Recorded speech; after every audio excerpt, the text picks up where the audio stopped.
Patty cake? Yep. Let's do this. All right, here we go. Welcome back to the house that Alan built. I'm Scott Kinmartin. With me, as always, Greg Vollmer. And today, in episode 15, we're going to talk about the Buffalo Bills playing at home against the 7-1 Vikings. Got to get this thing back on track. We better.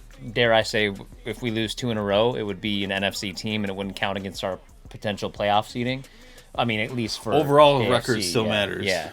Either way, we need to try to wipe that nasty taste out of our mouth that we just had in MetLife. Yeah, it was a hard-fought loss, 2017 to the Jets, but we're focused on the Minnesota Vikings, who are 7-1. The Bills are 6-2, and if there's any silver lining here, it's that they are still number 1 in the AFC, not just AFC East. But 0-2 in the AFC East. Yes, that is true. And the Vikings, although have a better record, 7-1, they are actually number 2 in the NFC because of the Eagles, who are 8-0. They keep on winning, and their schedule doesn't get much harder. Yeah, well then, I always thought we were on a collision course with the Eagles, but I don't want to jump the gun because we still got a lot of work to do. I mean, the Titans and Chiefs just played, and that was way too close. So only one team could come out 6-2. They're still going to be behind the Bills based on records and matchups because we beat them head-to-head, both of them. Let's get into our predictions here. Yep. So far, the line has already moved. It's right now the Bills' favorite by 7.5, and the over-under is 48.5. My prediction is going to be 27-21 Buffalo. It's going to be a close one. Based on my calculations, you're picking the under, but barely. I mean, that's like right at 48, and that's 27-21, where the implied score would be 28-20, and I'm going with 35-27 Bills. I feel like it's going to be a high-scoring game, and the difference will be one score, and they might get 2 field goals where we get 1 touchdown towards the end, and I say we hit the over based on that. And it's been hitting the under, so anyone that's betting the under is for sure making money. So some of the headlines here will be that the Bills are 3-0 at home, even though they lost to the Jets last week. That was on the road. And the Vikings are 3-1 on the road. So overall, the Vikings are on a 6-game win streak where the Bills just lost to the Jets. So we need to reset ourselves. It's cool that the Cook brothers are actually going to be playing each other. Mm-hmm. So Delvin for the Vikings and James for the Bills, who seems to be getting more playing time. Slowly but surely. I mean, but now you got Nyheim Hines that's getting put into the mix. I think as he acclimates this week, we'll see more of him, not just in the punt return, but in the backfield or in the slot maybe. We didn't use much with hold Shakir. Your breath for how much you see James Cook. Another cool headline would be that Justin Jefferson, who was originally the Buffalo Bills pick, well, not really, but it was their draft pick that they gave up for Stephon Diggs, and Diggs will be going against his former team, the Vikings. So It's Diggs versus his replacement. Even though they're never on the field at the same time, it's still another headline that's pretty cool. And goes down as one of the most even-sided trades in NFL history. Yeah.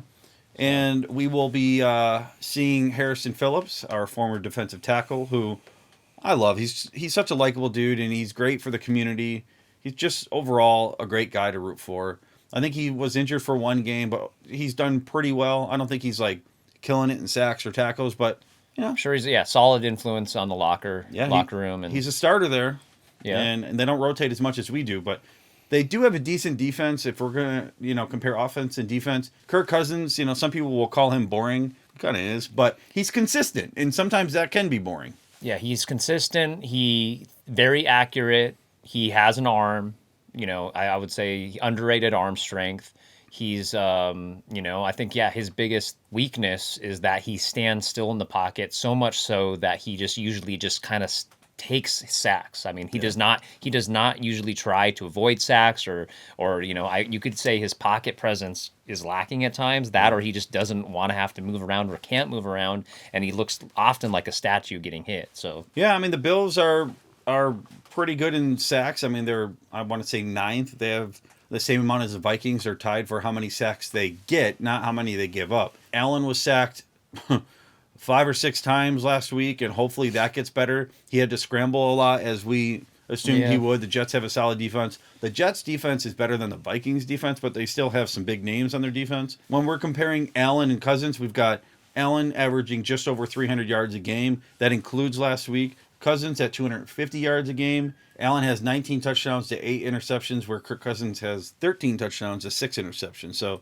Allen obviously is a superior athlete, and he's not just going to stand in the pocket. He actually has a lot of rushing yards in Yes. comparison. They're the exact opposite type of Yeah. quarterback. I mean, Allen has almost 400 yards on the ground and 4 touchdowns, where Cousins, he only has 38 yards, but he does have 2 touchdowns. It must be QB sneaks right up the middle. So the Vikings are 12th in passing.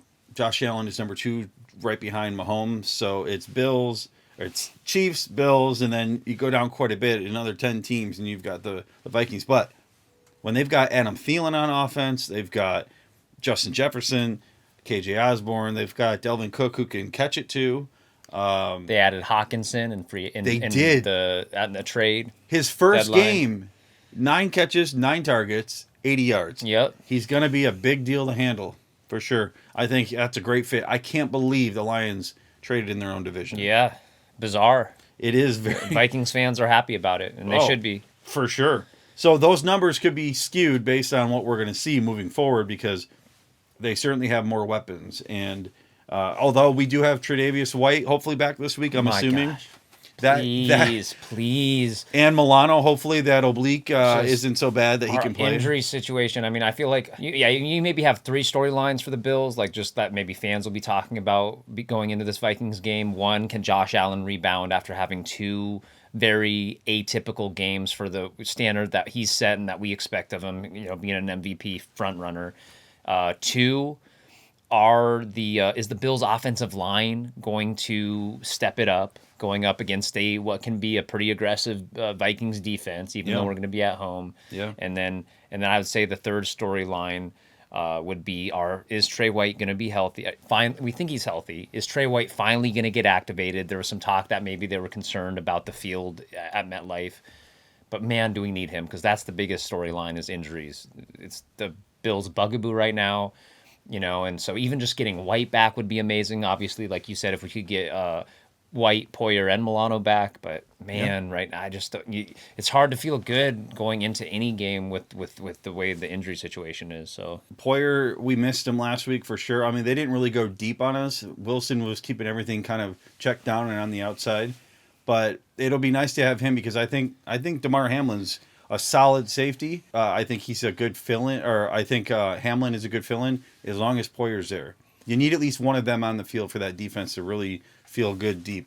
I like Hamlin. He's Feel good deep. I like Hamlin. He's not afraid to hit hard. He's aggressive. He's not afraid to Good tackler. He's to sacks. come up and make a play. Yeah. He's had a couple good sacks.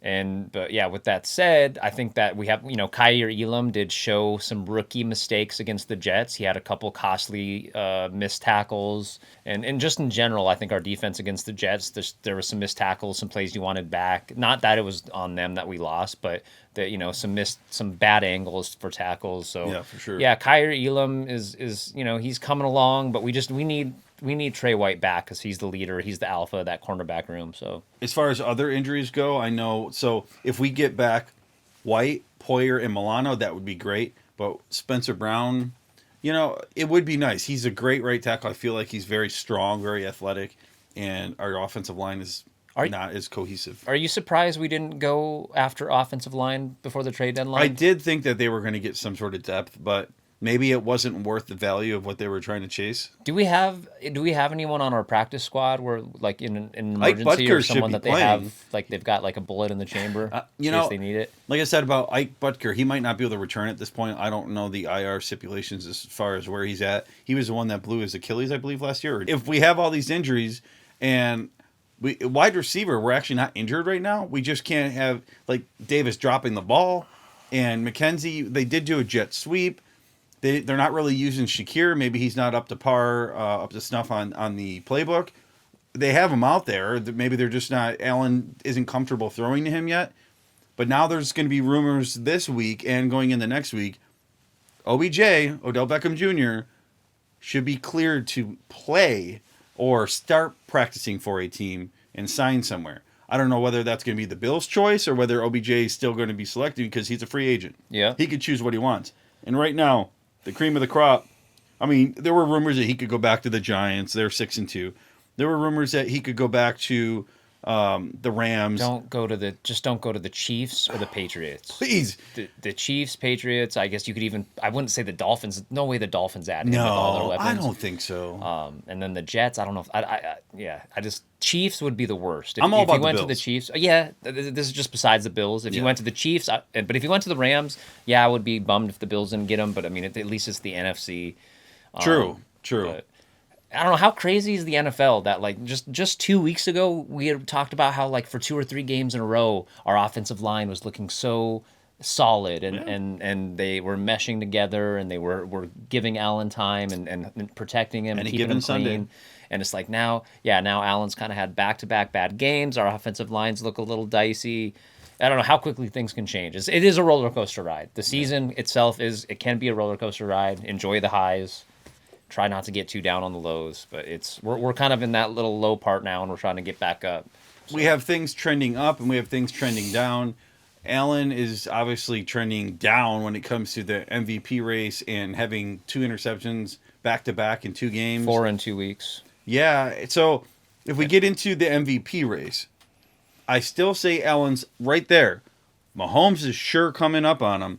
And then you've got, Hurts? You've got Tua. I know he's missed a game and a half. Yeah, but he's still in the conversation for sure. Burrow, even though Burrow has a horrible offensive line, he's still putting up MVP type numbers. If we're going to talk about the MVP race, I think that we should talk about most improved player or most value. Yeah, most improved. So Saquon Barkley comes back, has a great season so far. Yeah. Geno Smith. I feel like the guy's been around for 9 years, but basically he lost his job from the team that drafted him. Then he became a journeyman, back and forth, and then he goes to Seattle to die. Right? Yeah. A lot of people wrote him off, and like he said, I didn't write back, and a lot of people, I'm sure, in Seattle and around the country didn't give them a chance to be doing anything this year, and now he's got him at 6-3. His statistics are more than respectable. He's playing smart. Yeah, it's a surprise. It's not just like, oh well, maybe he started the season that way. No, he's consistently doing well, and props to Pete Carroll for being a great head coach. And maybe Russell Wilson was a problem. Well, this was all with hearing probably the whole offseason, and maybe I'm sure he didn't listen to the chatter, but still there was that out there in the media of like, yeah, losing Russell Wilson and how bad are the Seahawks going to look and who's going to step in, fill Russell Wilson's shoes. And so through all that adversity, he's just been amazing. Takes a lot of mental toughness to do what he's doing, and a lot of work that he's clearly put in behind the scenes. So yeah, there were rumors that where's Metcalf going to go, because like they were just going to have a sale, right? Yeah, or a lot of people that were hesitant to like draft Metcalf early in fantasy because or Lockett because they're both doing well. They are, and with Kenneth Walker stepping up as a rookie, holy cow, he could be rookie of the year. I mean, there's several candidates, but and then one kind of dark horse MVP candidate that you brought up that I was like, I don't know, because it's a QB race usually, but you brought up a wide receiver. Tyreek Hill has over 1,100 yards in 9 games. In 9 games. It's impressive. Now, he might only have 2 or 3 touchdowns, but he is the go-to guy for Tua, and he's a reason why that Miami has a 6-3 record. And that's another wild thing. So here, going into the season, talk about how it's so hard to predict what happens. Everyone and their mother was talking about the AFC West. You got the Chiefs, you got the Chargers, you got the Raiders, you got the Broncos with Russell Wilson coming in. Now it's looking like that's going to be the Chiefs' division to lose. And instead, you've got the AFC East now that has the Bills 6-2. Then you got the Jets right on their ass 6-3. 6-3. You got the Dolphins right on their ass 6-3. 6-3, and you've got the freaking Patriots 5-4, all winning records in the AFC East. So we're in a dogfight now, and it's going to be an entertaining second half of the season to see how this all plays out. And with 4 more divisional games after this and NFC, us being 0-2 now and having to pretty much win out the division. Packs are against the wall, but they can go 4-2 and still be fine because we'll let the others beat up on each other. I mean, they can't all let's win. hope we can win the 4 to make it 4-2 in the division. I mean, and that itself can be tough. I know for sure. But okay, so let's compare the Bills' offense versus the Vikings' offense. We talked about Kirk Cousins. We talked a little bit about Diggs versus Jefferson. But what about as you get deeper into it? They have Adam Thielen and Hawkinson, like we mentioned already. We have McKenzie and Davis. I really want Davis to step up. He will. But the run game, we are actually 14th in running, and they're 21st, right? But we're talking about 15 yards total. That's how close these teams are, right? And they have Dalvin Cook, who is far, in my opinion, far talented, more talented than any running back we have on our roster. Yeah. It may not be a huge discrepancy, but he is an elite talent. Our numbers are skewed because of Josh Allen having 400 yards rushing. So you remove him, and Singletary has done well, serviceable, right? 4.5 yards a carry. Dalvin Cook is more of a dual threat in the backfield and passing. Now Singletary had a really nice catch last week on the double touch, the bobble. Again, when Singletary's used, he continues to shine. It's just he's not being used as much, like we talked about. We would have liked to see maybe more of a Dorsey using him more in the second half and trying to get him going to complement and take pressure off of Allen. Didn't work out that way. But I mean, with Dalvin Cook, you have the big explosion play at any given time. He's still very underrated with catching it out of the backfield. And then you've got, if he's not in there and he needs a rest, you got Alexander Madison, who's one of the most capable second RBs in the league. So Dalvin Cook, he's not a running back by committee. Madison relieves him, and he's probably the best second running back in the league. He's solid, but it's Cook out there most of the time. He's got 131 carries for 608 yards and 5 touchdowns. Madison has 137 yards and 2 touchdowns and also has caught a little bit. Yeah. But that goes to show you they have depth. We need the depth. With Nyheim Hines, we hope that he'll step up. Maybe James Cook will get more touches, especially now that he's playing his brother. Maybe he can out-duel him. Now let's get into the defenses. The Bills' defense, I think, is better for sure. Maybe not last week, but the bigger picture, the Bills' defense is better. They are first in points against still. Vikings are middle of the road, right at 14. Total yards against, Bills are third. Vikings are 28th.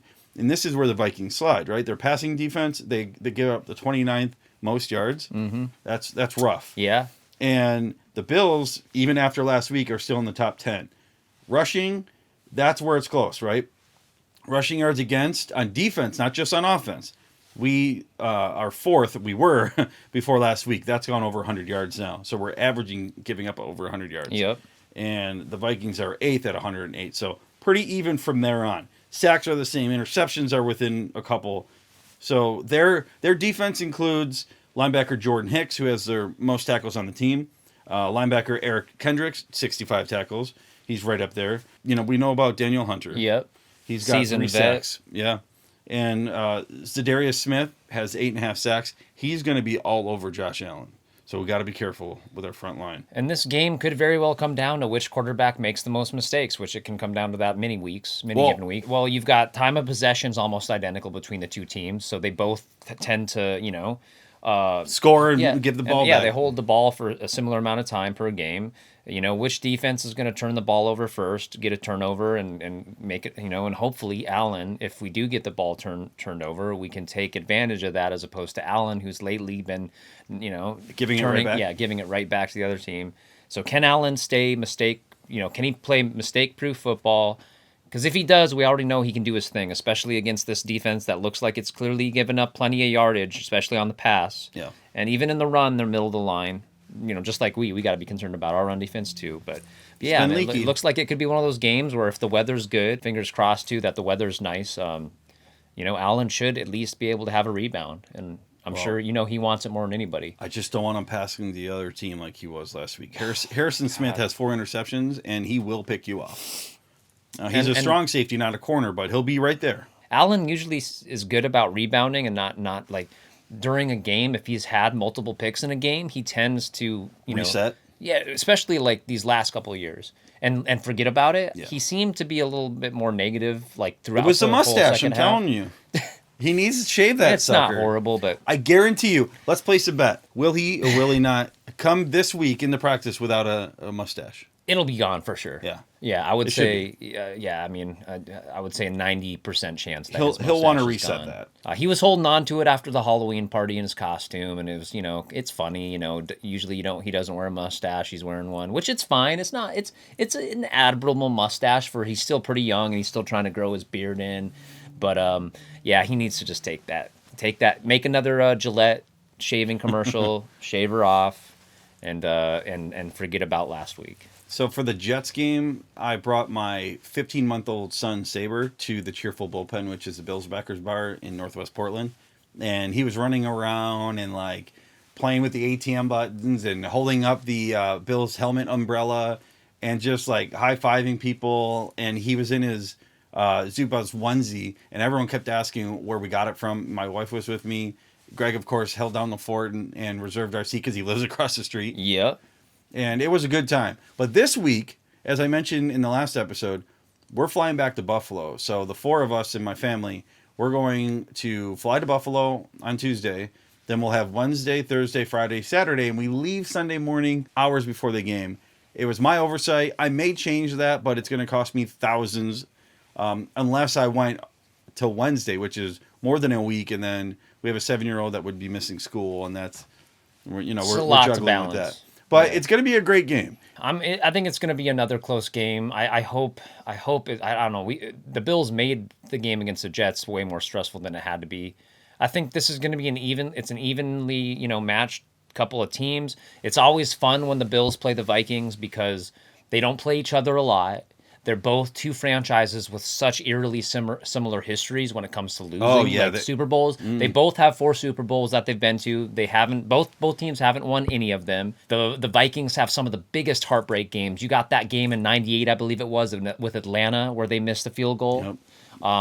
You've got the Brett Favre game, the now known as the Bounty Gate game, where they lost to the Saints, and he was just taking a beating, and that was a heartbreaker. And then we've got, Music City Miracle. We've got the 13 seconds. We've got the 16-point flounder against the Texans in the wild card. So it's like there was a Minneapolis Miracle with Diggs. Maybe he can Minneapolis pull one Miracle of those with Diggs. off Who home. now we have Case Keenum as our backup. We could have that That's Highmark highs. But yeah, like each side, like each fan base is passionate. Vikings fans are very passionate. They got that new stadium. It's very loud, and we're both used to losing. But we're also, we're both used to having successful teams that get us all amped up every Sunday and Monday and Thursday and whatever else. But Kirk Cousins is not as dynamic as Josh Allen, but he can move the ship in the right direction for them, and we need to make sure that we. He's clearly doing something right. He's got his team at 7-1, but again, I'll go to my brother Darren, who's also a Vikings fan. He's a Bills and a Vikings fan, so this is going to be a really awkward week for him. Because my family is primarily Vikings fans. I was the unicorn, I guess, if you will, or the odd man out, and I chose the Bills. It's closer to you in South Dakota, right? Over the Vikings, Rapid City, the Vikings for sure. But and I root for the Vikings. It's just the Bills are my number one. They're my passion. But a lot of my family are Vikings fans. Especially shout out to Albert Lee, Minnesota. Got family there, so it's going to be a fun week. It's always interesting when the Bills play the Vikings, and then my brother, he's going to be like, I'm sure it's going to be a tough game for him to watch. You've got a buddy going to Buffalo. Yeah, so one of my buddies, Troy Dutz, met him in college. South Dakota State University, as I mentioned prior, he got me this helmet. He got it for me like at an auction or something. Knew I was a big Bills fan in college. So anyways, we both went to South Dakota State University. Shout out to the Jackrabbits. Anyways, he hit me up this past week and told me that he was actually going to the Bills-Vikings game. It's going to be his first time going to Buffalo. So I did tell him that I would ask a local or a former Buffalonian what are some spots to go see? What are the, hot spots to eat at? Well, some of the things that we're doing as we go back, because my wife has never been to the East Coast. She's never been east of Las Vegas, which is crazy. I'm taking them to Niagara Falls. We're going to do Maid of the Mist. So if you don't have your passport, which she doesn't have one yet, you have to do Maid of the Mist where you're on the water and you can see the American Falls. The view from Canada of the American Falls is much more impressive and nicer than when you're on the American side looking at the Canadian side, which is kind of boring. So when you get down Maid of the Mist and Cave of the Winds, that's really cool. I just wanted to interject. So my brother and I, when we went to the Bills-Patriots game in Buffalo in 2015, we did go do the Maid of the Mist thing in the Niagara Falls, soaked. And it was worth it. It was so cool. I mean, just even though this get the poncho, like you said, from everyone saying the scenery or the scenic side is more on the Canadian side.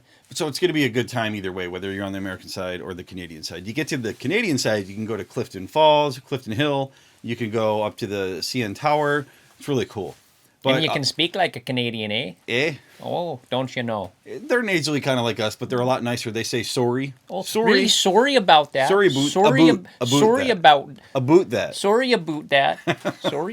All right, so back to the plane tour guide. Yeah. Food. Obviously, Buffalo's known for their chicken wings. The Anchor Bar is the original. They're the ones that created the Buffalo chicken wing. But there are places that are actually better and cheaper. I love Anchor Bar, but when it's $2+ a wing, shift over to Duff's or the Buffalo Bills players. Their favorite place is in East Aurora, and it's Barbill. Yep. Barbill Tavern. I've been there. They have a variety of flavors. You like Buffalo Wild Wings for their sauces? Yeah. They have great sauces here. And that's a little place, like I said, not far from where my Aunt Karen lives, and I'm going to be staying in Cheektowaga. Vegas, we call it, because everyone in Cheektowaga likes to gamble. Vegas. And Duff's is where my brother and I had wings when we went. Yep, Although I would have Duff's loved to try wings. Barbill. And we also had wings at the small little place that's not far from the stadium that has the wooden cutouts of Yep. Kelly and Big Tree Inn. Is it Big Tree Inn? Oh, yeah. Big Tree You would Inn. go to Big Tree Inn. So Big Yep. Tree Inn is a cool little bar restaurant, kind of a dive bar feel that's by the stadium, Yeah. by Highmark Stadium, and they've also got good food and Yeah. local. They've got all the walls are covered with Bills memorabilia and stuff. You can't go wrong. If you're going for an experience, I would always recommend the Albright Knox Art Gallery because I'm into the arts and stuff, but they're under construction right now. The Buffalo Zoo this time of year sucks because it's cold as hell and miserable. In the summer, it's beautiful. Anywhere in Western New York, I would recommend going to the canal side, which is over where the Sabres play. They're right along the waterfront by the Erie Basin Marina, and you can see out. There's a lighthouse, the viewing tower where you can see 360 degrees. And from there, you can actually, they could go to a Sabres game maybe. Potentially, I think they'll be there Friday to Monday, so it'll be tight. But Beef on weck. yeah, if you want beef on weck, it's another. It's basically like French dip. It's beef dipped in au jus in a Kimmelwick roll with what makes it weck is they like spritz it with water and add caraway seeds and sea salt on it, and it's just so good. Such a good combo. So that's just for starters. If you want to hit me up directly. And then what kind of pizza rolls? What's a good place to go for pizza logs? Sorry, golly, yeah, pizza logs. Don't kill me, Bills Mafia. I'll get back to you on that. But what you're going to want when you get pizza there, you can't go wrong. Cup and char. It's the pepperoni that literally cups up and starts the char.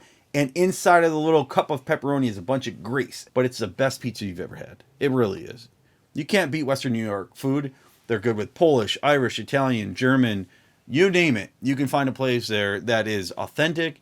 There's a reason why Buffalo is a top 10 city in America. It really is.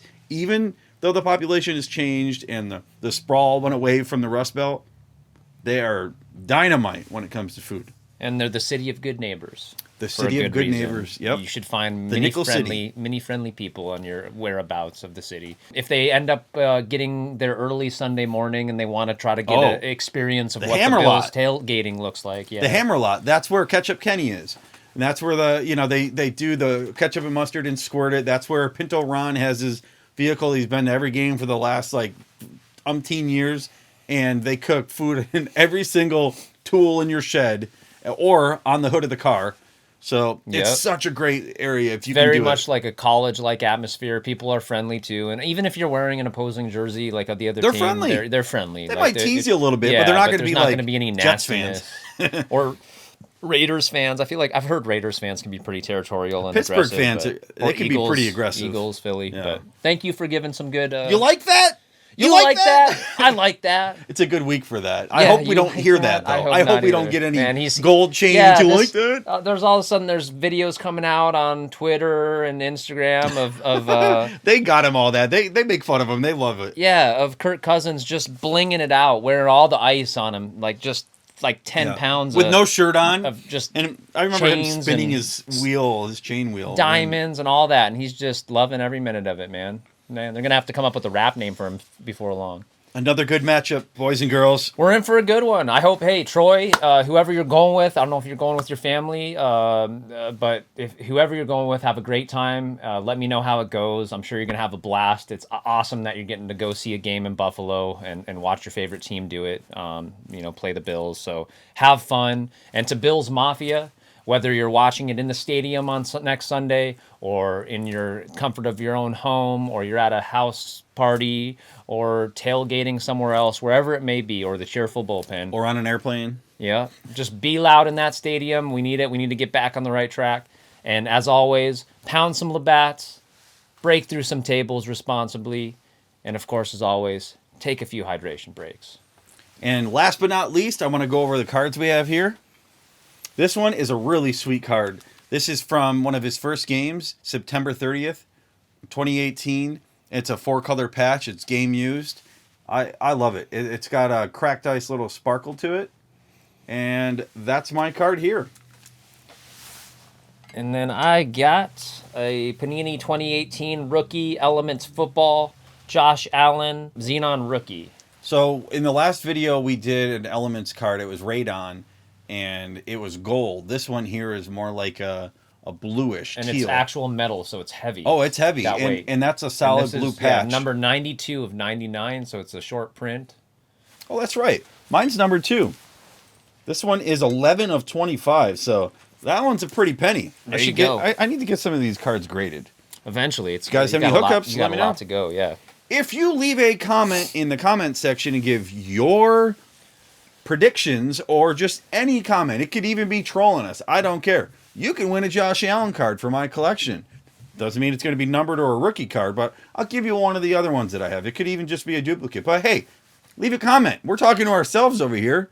Talk to us in the comments. Make us feel a little better. And thank you for everyone that's supporting us and watching us week after week. We really appreciate it. And we are also now, thanks to Scott, we are on Apple Podcast platforms as well as Spotify. We're on Google, so- Spotify, we're on all that. If you go to billspodcast.buzzsprout.com, you can get all the lineups for all that stuff. Or right here, I'll link it in the description, so no worries about going anywhere else.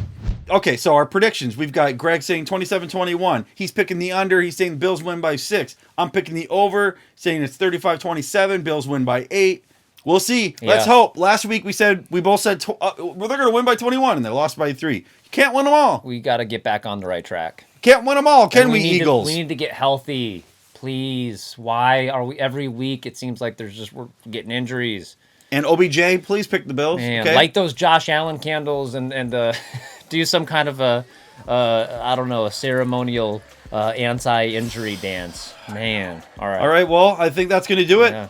This is episode 15 of The House That Allen Built. I'm Scott Kinmartin. With me, as always, Greg Vollmer. We'll see you again soon. Let's go Buffalo! Right. Okay. The Buffalo. Is that game over? It should be. We'll know the score. Yeah. You want me to just see? No, we're good. I don't care. You want- Overtime. Is it in overtime? Yep. That's okay. Okay, we are now recording. All right. Don't hit anything. Don't tap on the table like a maniac. Yeah. Yellow butter, purple jelly, red jam, black bread. That hair is as long as armpit hair, dude. Got some hairy chest. Welcome back to another edition of The House That Allen Built. Let's do that again, because I kind of paused. Welcome back to another edition of The House That Allen Built. I'm Scott Kinmartin. With me, as always, Greg Vollmer.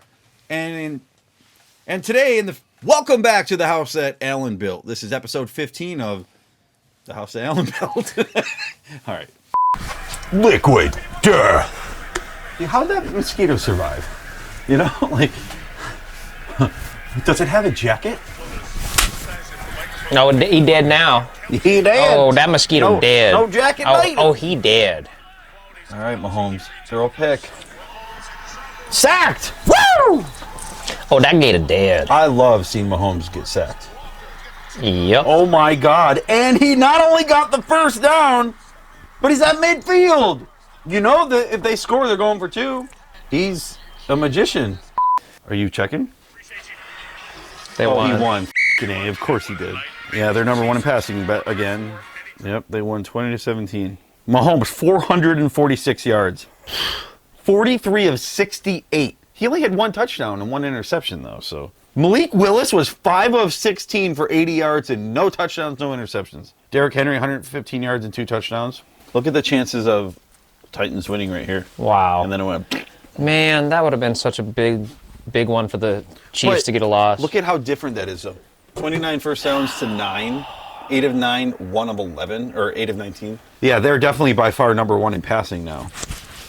Yeah. Good times.